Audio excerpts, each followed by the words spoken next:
हाय children. आज हम हिंदी का पार्ट 1 की हम बुक की एक्सरसाइजेस करेंगे। उस दिन हमने आपको वीडियो जो भेजा था उसमें हमने लेसन एक्सप्लेन करा था, जो एक हमारी कविता थी, क्या मस्तक नहीं झुकाएंगे। ठीक है, तो आप लोग को अच्छे से समझ में आ गया होगा लेसन। ये हमारा लेसन जो है वो किस पर, हमारे आजकल के जो सैनिक हैं उनके ऊपर आधारित है कि सैनिक हमारे किस तरह से हमारे देश की रक्षा करते हैं और अपने जानों का न्यौछावर करने के लिए तैयार हो जाते हैं कि हम सब कुछ कर सकते हैं, मगर अपनी मातृभूमि का मस्तक किसी के सामने नहीं झुकने दे सकते। ठीक है, तो आज हम इसकी बुक की एक्सरसाइज करेंगे। इसमें नए शब्द दिए हुए हैं पेज नंबर 2 पर। तो वहाँ पर उसके शब्द अर्थ हैं, जैसे प्रभात। प्रभात का मतलब होता है सुबह। ठीक है, इसलिए मैं आपको पिक्स भेज दूँगी, तो आप लोग व्हाट्सएप पर भेज दूँगी, तो आप लोग उसको कॉपी में लिख लीजिएगा और ब्लू और ब्लैक जेल पेन का यूज़ कीजिएगा।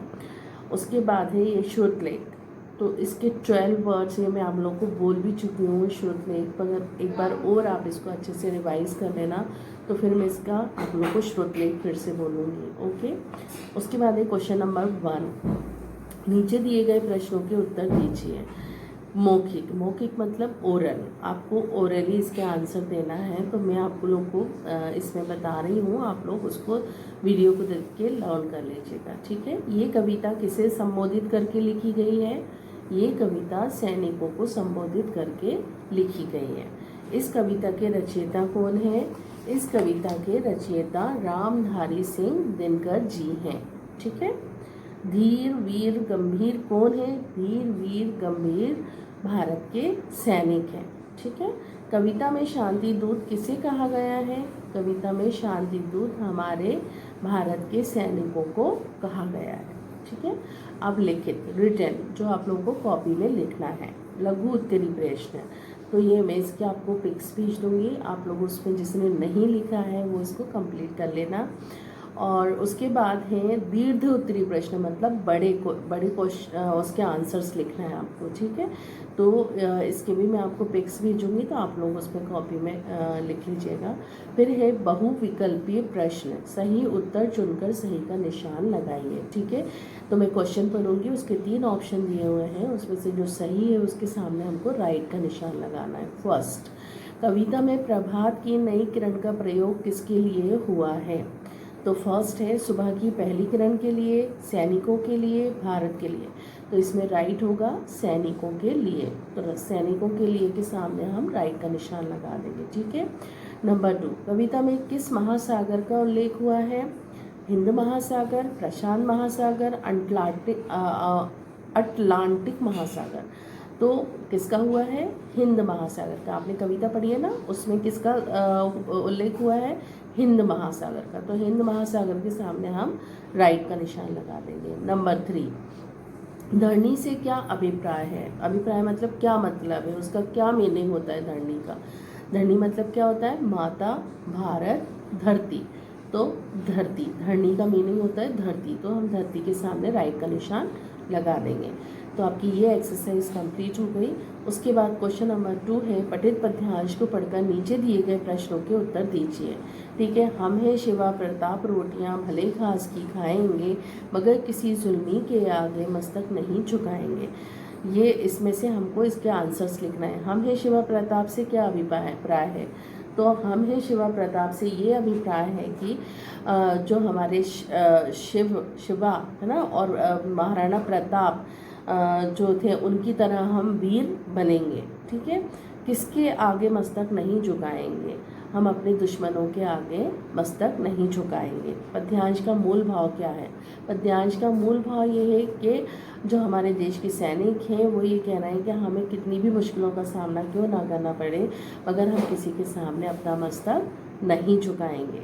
ठीक है, तो ये कंप्लीट हो गया। पेज नंबर 4 पर आपकी एक्सरसाइज है पर्यायवाची शब्द। तो पर्यायवाची शब्द क्या होते हैं, आपको मैंने समझाया था कि अलग अलग शब्द होते हैं पर उनका सबका मीनिंग सेम होता है, तो उसको हम बोलते हैं पर्यायवाची शब्द। तो जैसे इसमें है सुरभि, उन्होंने कहा है कि नीचे दिए गए शब्दों के उचित पर्यायवाची शब्द पर गोला लगाइए। जो उचित उसका पर्यायवाची है उस पर हमें सर्कल बनाना है, ठीक है। तो सुरभि, सुरभि की मीन्स क्या होता है? सुबह। खुशबू, सुता, तो इसमें से क्या होता है? सुरभि मीन्स सुबह, तो सुबह में हम सर्कल बना देंगे, ठीक है। नंबर 2 गंगा, गंगा नक्षत्र, भागीरथी, कल्याणी। गंगा को हम क्या बोलते हैं? कल्याणी, ठीक है। कल्याणी में सर्कल बना देंगे। नवीन, नवीन इसका क्या होगा? अचल, तनय, नया। नवीन मतलब नया, तो नए पे सर्कल बना देंगे, ठीक है। माँ, माँ का मीन क्या होगा? कुशल, निपुण, माता, तो माँ का पर्यायवाची क्या होगा? माता, तो माता पे सर्कल बना देंगे। किरण, रश्मि, ज्योति, शैल, तो किरण का मीन क्या होता है? रश्मि, तो रश्मि पे हम सर्कल बना देंगे, ठीक है।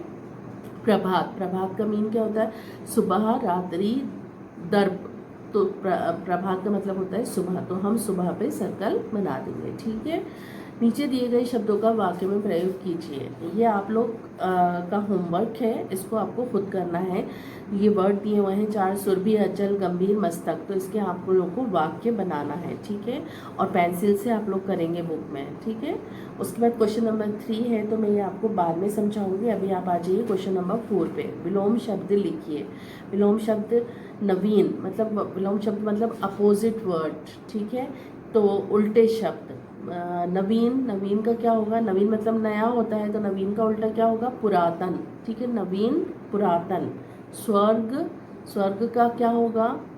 नर्क, स्वर्ग, नर्क। वीर, वीर का क्या होगा? कायर, वीर का क्या होगा? कायर, ठीक है। ऊंचा, ऊंचा, नीचा। गंभीर, गंभीर मतलब सीरियस, गंभीर का उल्टा क्या होगा? हंसमुख, ठीक है। शांति, शांति का अपोजिट क्या होगा? अशांति, ठीक है। तो आप ये लिख लेना, ठीक है। उसके मैं आप लोगों को पिक्स भी भेज दूंगी। फिर क्वेश्चन नंबर 5 है, सही उत्तर चुनकर सही का निशान लगाइए, ठीक है। तो देश के वीर अपने देश की, क्या आएगा इसमें? के लिए बलिदान दे देते हैं। शान, बान, मान, आन, मान के लिए, ठीक है। तो यहाँ पर आ जाएगा मान। महाराणा प्रताप ने मुगलों से क्या लिया? सोना लिया, लोहा लिया, राज्य लिया कि अधिकार लिया? मुगलों से क्या लिया? लोहा लिया। महाराणा प्रताप ने मुगलों से लोहा लिया। नंबर 3 सूरज की आभा, चमक, किरणें, गर्मी हमारे स्वास्थ्य के लिए काफ़ी लाभप्रद होती हैं। क्या? सूरज की किरणें, तो किरणें के ऊपर यहाँ पर हम किरणें लिखेंगे। गंगा, यमुना भारत की पवित्र नदियाँ, यहाँ पर क्या आएगा? नदियाँ हैं। नंबर नेक्स्ट ब्लैंक, सत्य, अहिंसा और शांति के पुजारी थे। कौन थे? इंदिरा गांधी, सुभाष चंद्र बोस, महात्मा गांधी, जवाहरलाल नेहरू। इन चारों में से कौन थे?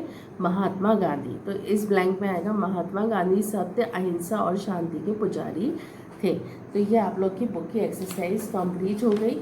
इसमें क्वेश्चन नंबर 3 मैंने छुड़वाया है, वो मैं आपको समझाऊंगी, उसके बाद मैं आप लोगों को कराऊंगी, ठीक है। ओके, जो कुछ समझ में नहीं आया हो तो आप मुझसे पूछ सकते हो। मेरे पर्सनल पे आप मैसेज करके या आप मुझे कॉल करके पूछ सकते हो। कोई भी डिफ़िकल्टी हो तो मैं आपको बताऊंगी, ठीक है। Okay, thank you.